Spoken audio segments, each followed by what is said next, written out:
जय श्रीराम मित्रांनो. माता सीतेला लंकेत 10 महिने कैदेत ठेवण्यात आले होते. पण एका रात्री मेघनाथ गुपचूप अशोका वाटिकेत आले आणि त्यांनी जे ऐकले त्यांनी त्यांचे संपूर्ण जग बदलून टाकले. एक असे सत्य जे आजपर्यंत कोणीही उघड केलेले नाही. मित्रांनो, लंकेच्या रात्री जगाच्या इतर भागांपेक्षा वेगवेगळ्या होत्या. रात्री सुद्धा सोन्याची चमक असायची, हत्तींचे चित्कार आणि रथांचा गडगडाट ऐकू यायचा. पण त्या रात्री जेव्हा संपूर्ण लंका उत्सवात न्हाऊन निघाली होती, सूर्य मावळत होता आणि रावणाच्या दरबारात मद्याचे प्याले ओसांडून वाहत होते, एक योद्धा शांतपणे अशोक वाटिकेच्या दिशेने चालत होता. तो काही साधासुद्धा सैनिक नव्हता. तो रावणाचा ज्येष्ठ पुत्र इंद्रजित मेघनाथ होता, ज्याने स्वतःला इंद्राला कैदी केले होते. त्या रात्री मेघनाथला एक विचित्र अस्वस्थता जाणवली. त्याने रणांगण पाहिले होते, त्याने देवांना पराभूत केले होते, त्याने ब्रह्मास्त्र सोडले होते. पण आज त्याची पावले एका वेगळ्याच मार्गावर होती. कारण गंभीर होते. गोष्ट अशी होती की रावणाने माता सीतेला आणून 6 महिने उलटले होते आणि त्या 6 महिन्यात माता सीतेने काहीही खाल्ले नव्हते किंवा कोणाशी बोलली नव्हती. दररोज ती देवी अजूनही तिथेच बसली होती. मेघनाथला हे कळत नव्हते. त्याने जगात अनेक स्त्रिया पाहिल्या होत्या, रडणाऱ्या, विनवणी करणाऱ्या, काळाने खचलेल्या. पण ही स्त्री खचत नव्हती. ती दगडापेक्षाही खणकर होती. तिच्या मनात एक कुतूहल घर करून राहिलं. या स्त्रीमध्ये अशी कोणती शक्ती होती जी तिला खचू देत नव्हती? ते फक्त रामाचे प्रेम होते का, की यामागे आणखी काही सत्य आहे? अशोक वाटिकेत प्रवेश करताच मेघनाथ थांबला. तिथले वातावरण वेगळेच होते. संपूर्ण लंकेत पसरलेले तेज आणि अभिमान इथे नव्हता. एखाद्या तपस्व्याच्या आश्रमात असावी तशी एक विलक्षण शांतता पसरली होती. माता सीता अशोक वृक्षांच्या छायेत एका लहानशा खडकावर बसल्या होत्या. त्यांचे हात जोडलेले होते आणि ओठ हलत होते. त्या रामाच्या नावाचा जप करत होत्या. तिच्या चेहऱ्यावर भीती किंवा घबराट नव्हती, केवळ एक गहन अढळ शांतता होती. मेघनाथने माता सीतेला यापूर्वी इतक्या जवळून कधीच पाहिले नव्हते. त्याला वाटले होते की ती एका सामान्य माणसाची पत्नी आहे. पण आज त्यांच्या शेजारी उभे असताना त्याला एक विचित्र संवेदना जाणवली. त्यांच्या भोवती एक अदृश्य तेज होते, जणू दिव्याभोवती प्रकाशाचे वलय असावे. मेघनाथ नकळत एक पाऊल मागे सरकला. तिथे कोण आहे? माता सीतेने डोळे न उघडता विचारले. मेघनाथ क्षणभर थांबला. मग त्याने स्वतःची ओळख करून दिली. मी मेघनाथ, रावणाचा पुत्र. माता सीतेने हळूच डोळे उघडले. तिच्या डोळ्यात क्रोध किंवा भीती नव्हती. त्यात केवळ एक शांत नजर होती, जी मेघनाथाच्या डोळ्यात खोलवर पाहत होती. ती म्हणाली, मला माहित होतं की तू येशील. मेघनाथ चकित झाला. त्याला अशा स्वागताची अपेक्षा नव्हती. तो हळूच एका दगडावर बसला. लंकेच्या सर्वात पराक्रमी योद्ध्याप्रमाणे नव्हे, तर एका जिज्ञासू व्यक्तीप्रमाणे. तुम्ही इथे का आला आहात? माता सीतेने विचारले. मेघनाथने सत्य सांगितले. मला जाणून घ्यायचे आहे की तू खचून का जात नाहीस. माता सीतेच्या ओठांवर हलकेसे स्मित उमटले. त्याला म्हणाल्या, मेघनाथ, हा प्रश्न विचारण्यासाठी तुला धैर्याची गरज होती आणि याच धैर्याने मी तुम्हाला उत्तर देईन. पण ते उत्तर ऐकून तुमचं जगच बदलून जाईल. मेघनाथने एक दीर्घ श्वास घेतला आणि म्हणाला, मी ऐकायला तयार आहे. पण ही पवित्र कथा पुढे चालवण्यासाठी हे समजून घेणे अत्यावश्यक आहे. माता सीता, मेघनाथ आणि श्रीराम यांच्याशी संबंधित ही घटना केवळ एक कथा नसून संयम, धर्म आणि सत्याचा संदेश आहे. असे म्हटले जाते की कोणत्याही देवी कथेचे खरे सार तेव्हाच प्रकट होते जेव्हा तुम्ही ते शेवटपर्यंत ऐकता. तेव्हाच त्याचा अर्थ लागतो. प्रत्येक भागात एक गहन संदेश दडलेला आहे. या कथेत तुम्हाला माता सीतेचे अढळ सामर्थ्य, धर्माची प्रतिष्ठा आणि कर्मांचा प्रभाव अनुभवायला मिळेल. हे शक्य आहे की यापैकी एखादी कल्पना तुमच्या जीवनाला नवी दिशा देऊ शकेल. जर तुमचा भगवान श्रीराम आणि माता सीता यांच्यावर श्रद्धा असेल तर कृपया कमेंट्समध्ये जय श्रीराम लिहा. बागेत रात्रीची शांतता अधिकच गडद झाली. दूर कुठून तरी लंकेतील उत्सवांचे आवाज येत होते. पण इथे जणू काही वेळ थांबली होती. माता सीतेने क्षणभर मेघनाथकडे पाहिले. मग त्या बोलू लागल्या. त्यांचा आवाज शांत होता, पण त्यात एक असा गहनपणा होता ज्याने मेघनाथच्या मनाला खोलवर स्पर्श केला. नाथ, तुम्ही विचारले मी का खचत नाही. याचं उत्तर असं आहे की मी इथे कैदी म्हणून आलेली नाही. मी माझ्या स्वतःच्या इच्छेने इथे आले आहे. मेघनाथने भुवयात चढवल्या. देवी, माझ्या वडिलांनी तुम्हाला त्यांच्या स्वतःच्या इच्छेने जबरदस्तीने इथे आणले आहे. हे संपूर्ण जगाला माहीत आहे. सीता मातेने हळूच मान हलवली. नाही मेघनाथ, तुझ्या वडिलांच्या रथाने माझं शरीर इथे आणलं ते खरं आहे, पण माझा आत्मा तिथे आहे जिथे माझे प्रभू श्रीराम आहे. आणि जिथे आत्मा असतो तिथे खरी स्त्री असते. इथे बसलेली केवळ एक शरीर आहे आणि शरीराला कैद करता येते, पण आत्म्याला नाही. तिने हे कोणाकडूनही ऐकले नव्हते. तिने युद्धशास्त्रे, वेदांचा अभ्यास केला होता आणि तंत्र मंत्र शिकले होते, पण हे दृश्य तिला अस्वस्थ करत होते. ती म्हणाली, पण देवी, तुम्ही इथे दुःख भोगत आहात हे उघड आहे. सीता दुःख भोगत आहे, माता हळू आवाजात म्हणाली. मेघनाथ ज्याने आपले मन एका गोष्टीवर केंद्रित केले आहे त्याला बाह्य संकटांचा स्पर्श होत नाही. मला भूक लागत नाही कारण रामाचे नावच माझे अन्न आहे. मला झोप येत नाही कारण त्यांचे ध्यान माझ्यासाठी विश्रांती आहे. आणि मला भीती वाटत नाही कारण त्यांची श्रद्धा माझ्यासाठी ढाल आहे. पण मेघनाथने त्यांना मध्येच थांबवत म्हटले की जर राम इतके शक्तिशाली महान आहेत तर ते इथे का आले नाही. 6 महिने झाले तुम्ही इथे एकटेच आहात. आणि असे म्हणून सीता मातेने हात वर केला आणि मेघनाथ थांबला. त्याच्या डोळ्यात एक विलक्षण चमक दिसली. मातेच्या डोळ्यात असणारी चमक. मेघनाथ, तुम्ही रामाला काळाच्या मापदंडाने मोजत आहात. राम काळाच्या बंधनात नाही. राम म्हणजे स्वतःच काळ आहे. त्याचा काळ निश्चित आहे आणि जो तो परत येईल तेव्हा जे काही घडेल ते युगानुगे स्मरणात राहील. मेघनाथ क्षणभर शांत राहिली. मग त्याने आपल्या मनातला सर्वात महत्वाचा प्रश्न विचारला. देवी, मला अजून एक गोष्ट जाणून घ्यायची आहे. तू एक माता आहेस, या पृथ्वीवरील सर्वात पवित्र शक्तीचे मूर्तिमंत रूप. मग तुला कधीच राग का आला नाही. रावणाला, लंकेला, या राक्षसांना शाप देण्याचा विचार तुझ्या मनात कधीच आला नाही का. हे ऐकून माता सीता शांत झाल्या. त्याने एक दीर्घ श्वास घेतला. मग त्या जे म्हणाल्या ते ऐकून मेघनाथाच्या अंगावर काटा आला. होय, मेघनाथ संतप्त झाला होता. केवळ एका दिवसासाठी नव्हे तर अनेक दिवसांसाठी. जेव्हा पहिल्यांदा ज्या वेळी या राक्षसांनी मला धमकावले तेव्हा मला वाटले की मी त्यांना जाळून राख करावे. माझ्यात ती शक्ती होती. मी जनकनंदिनी आहे. मी पृथ्वीची कन्या आहे. माझ्या केवळ एका संकल्पाने ही संपूर्ण लंका जळून राख होऊ शकते. मेघनाथाचा श्वास क्षणभर थांबला. त्याला माहित होतं की ते खरं आहे. मग त्याने हळू आवाजात विचारले. तेव्हा मला रामाचे शब्द आठवले.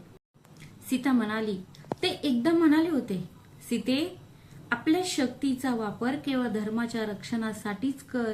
माझ्या स्वतःच्या दुःखासाठी नाही.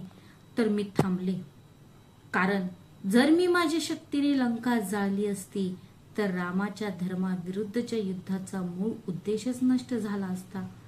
मला जगाला हे दाखवून द्यायचे होते की धर्माच्या मार्गाने वाईटाचा अंत होऊ शकतो. कुणाच्या रागामुळे नाही. मेघनाथाच्या मनात विचारांचे काहूर माजले. तो म्हणाला, म्हणजे तुम्ही तुमची शक्ती आवरून रामाचा मार्ग सुकर केला नाही. माता सीता म्हणाली, मी माझी शक्ती आवरली. या अनुभवाने आम्हाला शिकवले की खरी शक्ती तुटण्यात नसते खरी शक्ती सहन करण्यात आणि तरीही न झुकण्यात असते. रात्र अधिक गडद झाली होती. वरचे आकाश ताऱ्यांनी भरले होते. तेच तारे जे अयोध्येतून दिसत होते. पहिल्यांदाच मेघनाथाला जाणवले की कदाचित हे आकाश सर्वांसाठी एकच आहे. रामासाठी, रावणासाठी, सीतेसाठी, आणि कदाचित हाच तो धागा होता जो त्या सर्वांना एकत्र बांधून ठेवत होता. तो माता सीतेला म्हणाला, देवी, मला आणखी एक गोष्ट जाणून घ्यायची आहे. माझे वडील रावण एक महान विद्वान आहेत. ते शिवाचे भक्त आहेत. ते तिन्ही लोकांचे विजेते आहेत. तरीही त्यांनी हे केले. त्यांची भक्ती खोटी होती का? त्यांचे ज्ञान खोटे होते का? माता सीतेच्या चेहऱ्यावर अतीव दुःख पसरले. त्या म्हणाल्या, मेघनाथा, हेच सर्वात मोठे दुःख आहे. रावणाचे ज्ञान सत्य होते. त्याची भक्ती खरी होती. पण त्याचा अहंकार त्याच्या आवाक्याबाहेरचा होता. तो सुद्धा खूप धिप्पाड होता. तुम्हाला माहित आहे, जेव्हा ज्ञान आणि अहंकार एकत्र येतात तेव्हा माणूस सर्वात धोकादायक बनतो. कारण तो चुकीची कामे करतो, पण त्याला वाटते की तो बरोबर करत आहे. माझ्या वडिलांना हे माहीत होतं का? तो चुकीचं करत होता हे तुम्हाला माहीत नव्हतं का? मेघनाथाने विचारले. मला माहीत होतं, माता सीता सहजपणे म्हणाल्या. मेघनाथा, ज्या दिवशी त्यांनी मला या रथात बसवलं त्या दिवशी मी ते तुझ्या वडिलांच्या डोळ्यात पाहिलं होतं. त्यांच्या चेहऱ्यावर एक लहानसं स्मित उमटलं. ती एक आग होती, पश्चातापाची आग. हे त्याला माहीत होतं, पण तोपर्यंत त्याचा अहंकार इतका वाढला होता की माघार घेणे म्हणजे पराभवच आहे असे त्याला वाटत होते. मेघनाथने हे ऐकले आणि त्याचे डोळे पाण्याने भरले. त्याने आपल्या वडिलांना कधीच कमजोर मानले नव्हते, पण आज पहिल्यांदाच त्याला जाणवले की त्याचे वडील एका मोठ्या जाळ्यात अडकले आहेत. जे जाळे दुसऱ्या कोणीही नव्हे तर त्यांनी स्वतःच विणले आहे. देवी, मेघनाथ हळू आवाजात म्हणाला. आता काय, काहीच मार्ग नाही का? माता सीतेने एक दीर्घ श्वास घेतला. नेहमीच एक मार्ग असतो, त्या म्हणाल्या. मेघनाथ, पण त्या मार्गावर चालण्यासाठी गरज आहे ती तुझ्या अहंकाराचा त्याग करण्याच्या धैर्याची, आणि ते धैर्यच कदाचित सर्वात महत्वाची गोष्ट आहे. तलवार उचलणे सोपे आहे, गर्विष्ठ असणे सोपे आहे, पण मस्तक झुकवणे हे सर्वात मोठे शौर्य आहे. मेघनाथ क्षणभर शांत राहिला. मग तो त्याच्या हृदयात खोलवर रुजलेले काहीतरी बोलला. त्याचा आवाज दाबला गेला होता. देवी, मी तुला खरं सांगतो, कधी कधी मला वाटतं की हे युद्ध व्हायलाच नको होतं. कधी कधी मला वाटतं की माझ्या वडिलांनी जे केलं ते चुकीचं होतं. पण त्याचा आवाज थरथरत होता. ते माझे वडील आहेत, मी त्यांच्या विरोधात कसा जाऊ शकतो? पुत्राचे कर्तव्य काय असते हे ऐकून माता सीतेच्या डोळ्यात अश्रू तरळले. तिने मेघनाथाकडे पाहिले आणि तिला वात्सल्य भाव जाणवला. ती म्हणाली, मेघनाथ, हे पुत्राचे कर्तव्य आहे. तुम्ही आपल्या वडिलांचा आदर करायला हवा, पण आदराचा अर्थ त्यांच्या प्रत्येक चुकीच्या कृत्यात त्यांना पाठिंबा देणे असा नाही. खरा आदर तेव्हा असतो जेव्हा मुलगा आपल्या वडिलांना त्यांच्या चुकांपासून वाचवण्याचा प्रयत्न करतो. तुम्ही कधी वडिलांना थांबवण्याचा प्रयत्न केला आणि मान झुकवली? देवी, एकदा त्यांनी तुला इथे आणल्यावर मी त्यांना सांगितले होते की हे योग्य नाही, पण त्यांनी मला कमजोर म्हटले नाही. मेघनाथ, सीता माता म्हणाल्या, त्या दिवशी तू सर्वात शूर होतास. जे सत्य बोलतात तेच खरे क्षत्रिय असतात. मेघनाथाच्या घशात काहीतरी अडकले. अश्रू आवरण्याचा प्रयत्न करत त्याने वर पाहिले. ती एक शांत वेळ होती. अशी वेळ जेव्हा संपूर्ण जग झोपी जाते आणि केवळ सत्यच जागे होते. सीता आणि मेघनाथ यांच्यात आता कोणताही औपचारिकपणा उरला नव्हता. एका बाजूला एक मातृत्वाची भावना होती, दुसऱ्या बाजूला पहिल्यांदाच स्वतःशी सत्य बोलणारा एक पुत्र. मेघनाथ म्हणाला, देवी, मी आजपर्यंत अनेक युद्ध लढलो आहे, इंद्राला हरवले आहे, देवांना हरवले आहे, पण आज मला तुझ्या उपस्थितीत असल्यासारखे वाटते. मी जिंकलेल्या लढाया काहीच नव्हत्या. खरं युद्ध तर माझ्या आत सुरू आहे आणि ते युद्ध मी हरत आहे. सीता माता म्हणाल्या, मेघनाथ, तू जे म्हणालास ते माझ्यासाठी एक मोठी जागृती ठरली आहे. हो आहे. ज्या दिवशी माणसाला हे कळेल की खरा शत्रू बाहेर नसून आत आहे, त्या दिवशी त्याचे आयुष्य बदलते. पण देवी, माझ्या आतलं युद्ध कधी संपेल का? ते संपेल, माता सीता म्हणाल्या, ज्या दिवशी तुम्ही हे मान्य कराल की तुमचे वडील चुकले आहेत आणि तरीही त्यांच्यावर प्रेम कराल व सत्तेच्या मार्गावर उभे राहाल, त्या दिवशी तुमचा आंतरिक संघर्ष संपेल. मेघनाथ म्हणाला, हे अगदी खरं आहे. हो, हे खरं आहे. माता सीता सहजपणे म्हणाली, धर्माचा मार्ग कधीही सोपा नसतो. जर तो सोपा असता तर त्याला धर्म म्हटले नसते. मार्गात काटे असतात, परंतु त्या मार्गावरून चालून मिळणारे अंतिम स्थान इतर कोणत्याही स्थानापेक्षा कितीतरी श्रेष्ठ असते. मग क्षणभर थांबून माता सीता म्हणाल्या, मेघनाथ, मी तुला एक प्रश्न विचारते आणि कृपया विचार करून त्याचे उत्तर दे. मेघनाथाने होकारार्थी मान हलवली. जेव्हा माता मंदोदरीने तुला जन्म दिला, त्या दिवशी त्यांच्या मनात काय चालले असेल? माझा मुलगा एका निष्पाप स्त्रीला पकडण्यात महत्वाची भूमिका बजावेल, अशी त्यांनी कल्पना केली असेल का? बाण मेघनाथाच्या छातीत घुसला. त्याने डोळे मिटले. त्याची आई मंदोदरी स्वतः एक धार्मिक आणि श्रद्धाळू स्त्री होती. त्यांनी तिला अनेकदा समजावले होते. तो अनेकदा रडला होता, माझ्या देवी, माझ्या आईने मला थांबवलं. मेघनाथाचा आवाज गंभीर झाला. मग तुमच्या घरी मलाही धर्माचा आवाज ऐकू आला. मला फक्त तो ऐकायचा होता. सीता माता म्हणाल्या, मग मी काय करू? मेघनाथाने लहान मुलाच्या असहाय्यतेने भरलेल्या आवाजात विचारले. तो म्हणाला, या संपूर्ण संभाषणातला तोच सर्वात महत्वाचा भाग होता. मेघनाथ, ऐक, जे घडून गेलं आहे ते बदलता येणार नाही, पण जे घडणार आहे त्याला योग्य दिशा देता येईल. तू एक महान योद्धा आहेस, पण एका योद्धेच्या खरी ओळख म्हणजे माणूस कशासाठी लढतो हे नव्हे, तर तो कोणत्या सत्यासाठी लढतो हे होय. जर तुमचे वडील चुकीच्या मार्गावर असतील तर त्यांना विरोध करणे हा विश्वासघात नसून खरी भक्ती आहे. कारण जो प्रेम करतो तो आपल्या प्रिय व्यक्तीला विनाशाकडे जाताना कधीच पाहत नाही.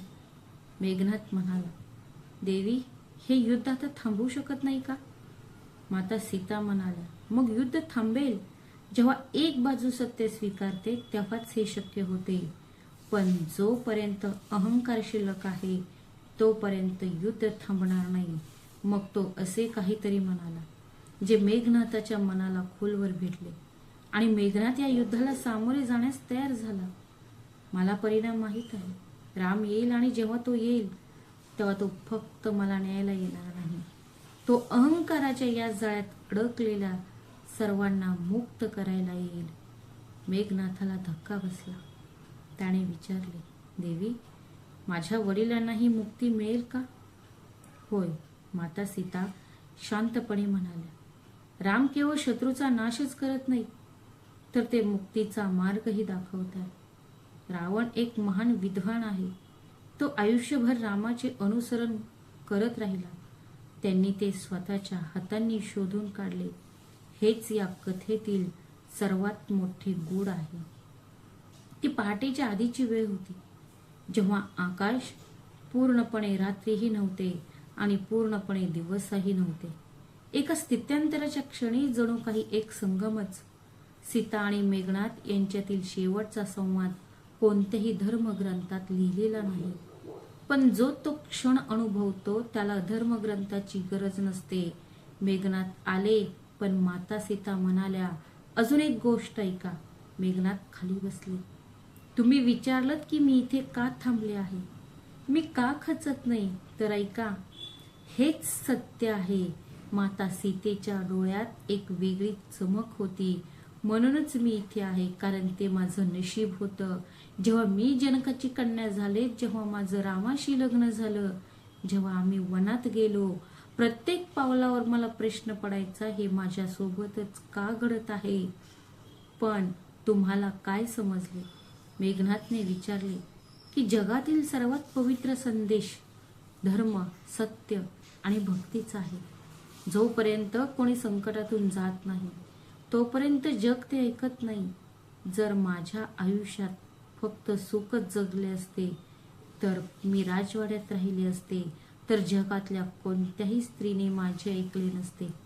पण आता जेव्हा जग पाहते की एक स्त्री एवढ्या दुःखाला सामोरे जाऊनही खचली नाही, झुकली नाही, हार मानली नाही, तेव्हा ती एका आदर्श स्त्रीचे प्रतीक बनेल. हेच माझ्या इथल्या आयुष्याचे सत्य आहे. मेघनाथच्या तोंडातून एकही शब्द बाहेर पडला नाही. तो फक्त एकटक पाहत राहिला आणि पहिल्यांदाच त्याला जाणवले की ही एक स्त्री एक सामान्य स्त्री नाही. ती केवळ एका राजाची पत्नी नाही, तर संयम आणि नीतिमत्तेचे मूर्तिमंत रूप आहे. ती साक्षात शक्तीचे स्वरूप आहे. ती पृथ्वीची कन्या आहे, जी आपल्याला हे शिकवण्यासाठी आली आहे की जीवन किती अंधकारमय असले तरी जरी दिवा तेवत असताना अंधार टिकू शकत नाही. उठून मेघनाथ म्हणाला, आजपासून माझे आयुष्य बदलले आहे. सीता माता म्हणाली, जा मेघनाथ, आणि उद्या जेव्हा तू रणांगणावर असशील तेव्हा तुम्ही ज्या सत्यासाठी लढत आहात त्याचा नेहमीच विचार करा. मेघनाथने मातेला वंदन केल्याप्रमाणे नमस्कार केला आणि जाताना तो मागे वळून म्हणाला, माता श्रीरामाचे नाव घेत होती. तीच शांती, तीच स्थिरता, तीच अढळ श्रद्धा. मेघनाथ लंकेच्या रस्त्यांवरून आपल्या राजवाड्याकडे चालत होता, पण त्याच्या पावलांमध्ये पूर्वी असलेला तोरा आत्ता राहिला नव्हता. ती पहिली गोष्ट होती. सत्याचे ओझे माणसाला मोडत नाही, उलट ते त्याला अधिक सखोल बनवते. या संपूर्ण संभाषणात माता सीतेने उच्चारलेले शब्द केवळ मेघनाथासाठी नव्हते. सर्वात आधी शरीराविषयी बोलता येते. आत्मा नव्हे. जोपर्यंत तुमचे मन, तुमची श्रद्धा, तुमचा विश्वास दृढ आहे तोपर्यंत तुम्हाला कोणीही खऱ्या अर्थाने पराभूत करू शकत नाही. दुसरे म्हणजे अहंकार हा ज्ञानाचा सर्वात मोठा स्रोत आहे, पण अहंकाराने सर्व काही नष्ट केले. तिसरे खरे शौर्य ते आहे जे सहन करू शकते आणि तरी झुकत नाही. चौथे वडिलांचा आदर करणे हे मुलाचे कर्तव्य आहे, पण खऱ्या त्यांना चुकीच्या मार्गावर जाण्यापासून रोखणे. पाचवे आणि सर्वात महत्वाचे म्हणजे प्रत्येक संकटामागे एक उद्देश असतो. जे तो उद्देश समजतात ते कधीही खचत नाहीत. अशोक वाटिकेत राहत असताना माता सीतेने दाखवून दिले की ती दुर्बळ आहे.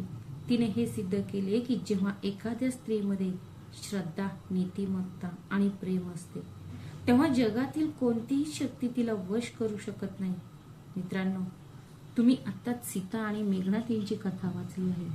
हा दिव्य संवाद ऐका जो आपल्याला शिकवतो की जीवन कितीही अंधकारमय असले तरी सत्य आणि भक्तीचा दिवा कधीही विझत नाही.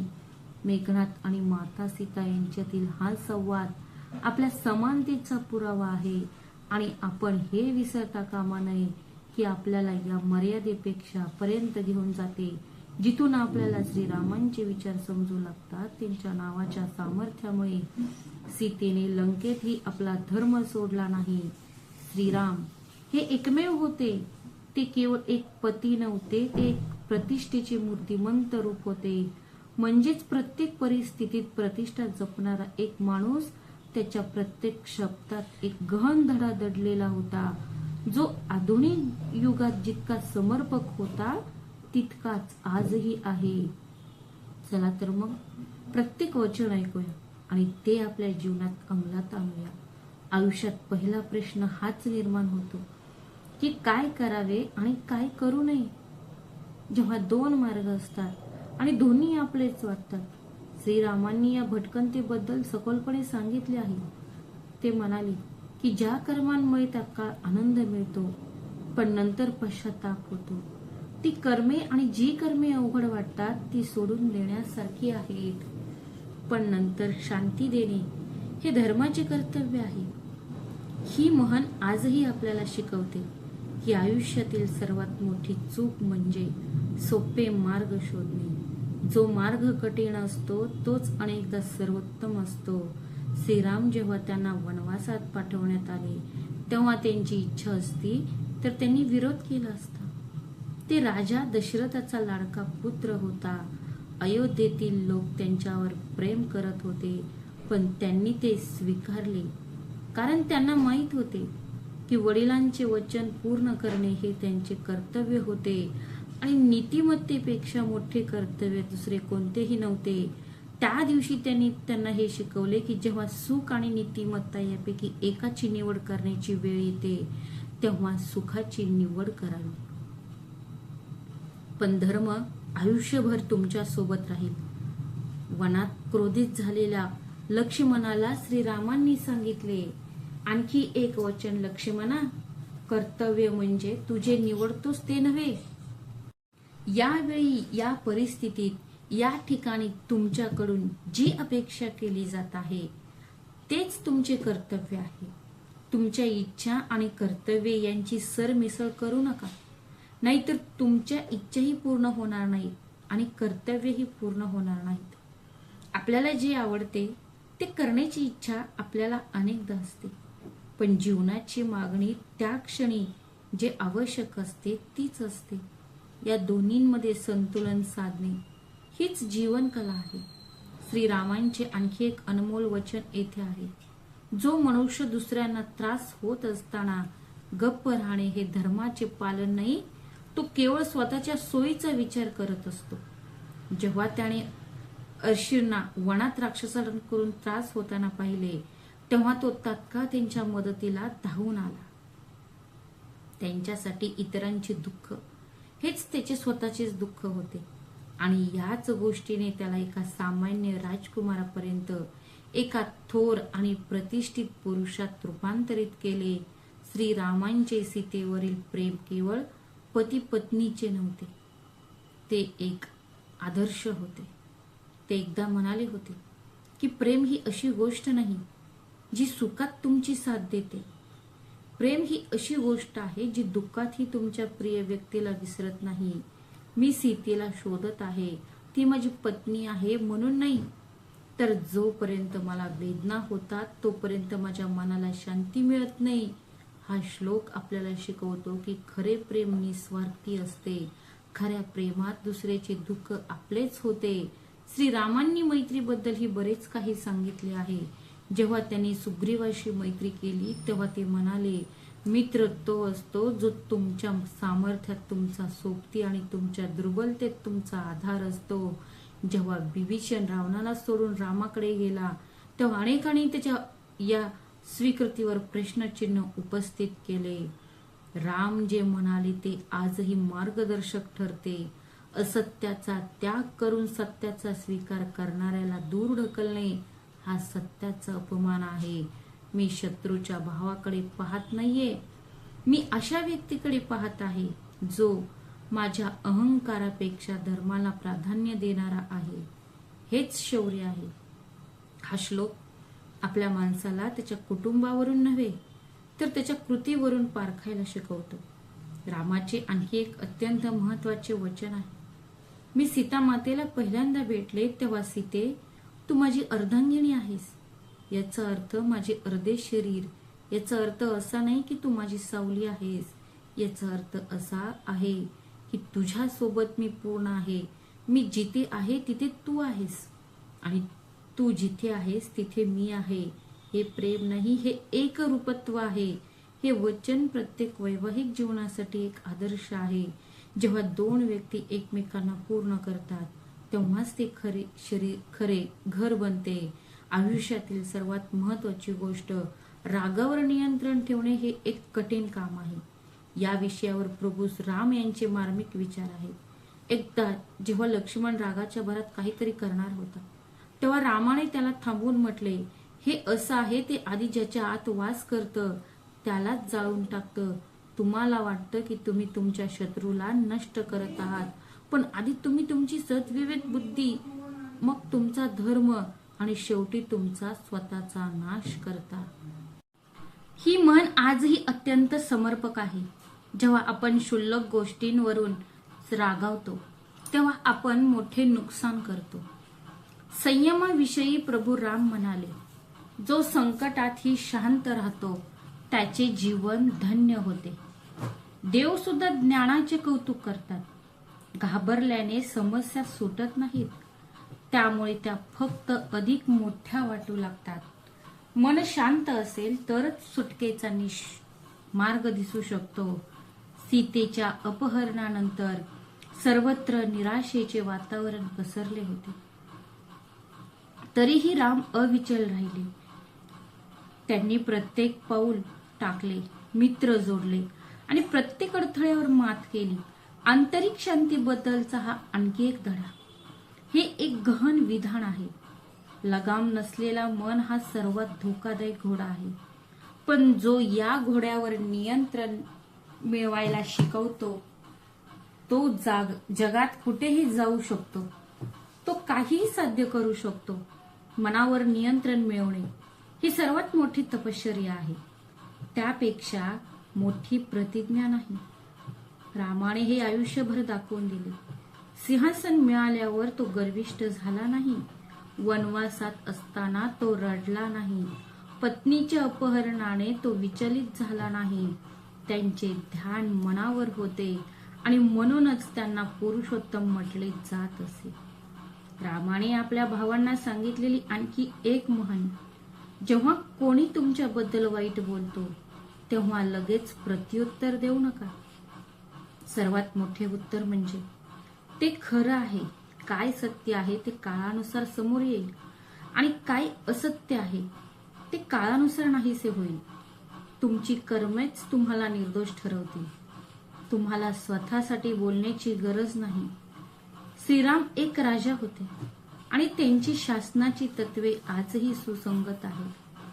ते म्हणाले की राजा तो नसतो जो आपल्या प्रजेवर राज्य करतो, तर तो असतो जो आपल्या प्रजेची सेवा करतो. जेव्हा राजाचे हृदय सेवकाचे असते तेव्हाच राजा समृद्ध होऊ शकतो. हेच रामाच्या राज्याचे सार होते, जिथे राजा हाच सर्वात मोठा सेवक होता. न्यायाबद्दल राम म्हणाले की एका बाजूला प्रिय व्यक्ती आणि दुसऱ्या बाजूला अनोळखी व्यक्ती असली तरीही न्यायाचा तराजू कधीही झुकू नये. ज्या दिवशी न्याय पक्षपाती होतो त्या दिवशी तो न्याय राहत नाही, तो केवळ सत्तेचा खेळ बनतो. हे वचन आजच्या समाजाला आरसा दाखवते. जेव्हा आपण आपल्याच लोकांसाठी नियम वाकवतो आणि इतरांशी कठोरपणे वागतो, जर आपण तसे केले तर आपण रामराज्यात नव्हे तर अन्यायाखाली जगू. रामाने लक्ष्मणाला नेतृत्वाबद्दल समजावून सांगितले. जो राजा फक्त आदेश देऊ शकतो पण स्वतः कृती करत नाही तो लवकरच एकाकी पडतो. पण जो राजा सर्वात जास्त कठीण कामे स्वतः केली आणि आपल्या सैन्याकडून पर्वत देखील तोडून घेतले, हेच रामाने केले. समुद्रावर पूल बांधण्यासाठी त्याने स्वतः खडक उचलले. म्हणूनच वानरांनी अशक्य गोष्ट शक्य करून दाखवल्या. आणखी एक महत्वाची म्हण, जो शासक आपल्या प्रजेचे म्हणणे ऐकत नाही तो शासक नसून जुलमी असतो. आणि जो शासक केवळ आपल्या प्रजेच्या सुखासाठी धर्मापासून विचलित होतो तो देखील शासक नसतो. खऱ्या शासनात लोकांचे सुख आणि धर्म हातात हात घालून जातात. हाच समतोल रामराज्याचा आत्मा होता. अखेरीस सर्वात गहन आणि पवित्र शब्द श्रीरामांचे आहेत, जे भक्तीबद्दल म्हणाले, मला केवळ मंदिरात आढळणारी भक्ती नको आहे. मला प्रत्येक कृतीत असलेली भक्ती हवी आहे. जेव्हा तुम्ही भुकेलेला अन्न भरवता ती माझी भक्ती आहे. जेव्हा तुम्ही दुर्बलांना मदत करता ती माझी उपासना आहे. हा जेव्हा खोटे बोलल्याने फायदा होणार असतानाही तुम्ही सत्य बोलता तो माझा अभिषेक आहे. हे विधान धर्माची अशी व्याख्या स्थापित करते जी केवळ विधींच्या पलीकडे जाते. जीवन आणि मृत्यूविषयी राम म्हणाले, आत्मा न जन्मा न जन्मा. आत्म्याचा जन्म होत नाही. हे शरीर एका वस्त्रासारखे आहे जे जुने झाल्यावर बदलते. जो हे सत्य जाणतो त्याला जीवनाची आसक्ती नसते आणि मृत्यूची भीतीही नसते. जेव्हा जगायचे असते तेव्हा तो जगतो आणि जेव्हा जायचे असते तेव्हा जातो. कोणताही गोंधळ न करता, कोणतीही तक्रार न करता हनुमानाच्या भक्तीने रामाने जे सांगितले ते अनमोल आहे. हनुमानाने मला शोधले नाही तर त्याने आधी स्वतःलाच शोधले. ज्या दिवशी त्याला याची जाणीव झाली तो कोण आहे त्या दिवशी मी आपोआप त्याच्या हृदयात प्रवेश केला. हेच भक्तीचे रहस्य आहे. आधी स्वतःला ओळखा आणि मग तुम्हाला आपोआप देव सापडेल. क्षमेबद्दल रामाने जे म्हटले आहे ते कदाचित सर्वात महान वचन आहे. क्षमा हा दुर्बळांचा सद्गुण नाही, क्षमा हे बलवानांचे शस्त्र आहे. जो क्षमा करू शकतो तो शत्रूलाही आपला बनवू शकतो आणि जो क्षमा करू शकत नाही तो जिंकूनही पराभूत होतो, कारण त्याच्या मनातील ओझे कधीही दूर होणार नाही. जीवनाच्या अंतिम उद्देशाविषयी श्रीराम म्हणाले, तुम्ही मनुष्य म्हणून जन्माला आला आहात जेणेकरून तुम्ही तुमच्या अंतरात्म्यातील रामाला ओळखू शकाल. प्रत्येक व्यक्तीमध्ये एक राम असतो.